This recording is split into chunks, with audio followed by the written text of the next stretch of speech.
Naomi Home presents the Lucille Full Body Artificial Christmas Tree Assembly video. Before we begin, please make sure to have the assembly instructions on hand to follow along and have all the parts listed. This artificial Christmas tree comes as shown with hinged branches, making it perfect for showcasing ornaments of all sizes. To commence, extend the legs of the stand so they form an X shape. Thread the eye bolts into the stand. Insert the bottom section of the tree onto the stand and tighten till the pole is firmly secured. Insert the middle section of the tree onto the bottom section. Now insert the top section of the tree onto the middle section.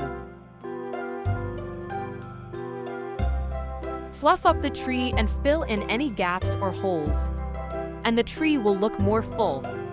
And there you have it. Your Lucille Full Body Artificial Christmas Tree is complete and ready for use. Thanks for watching. Please like, subscribe, and share for more Naomi Home content. You can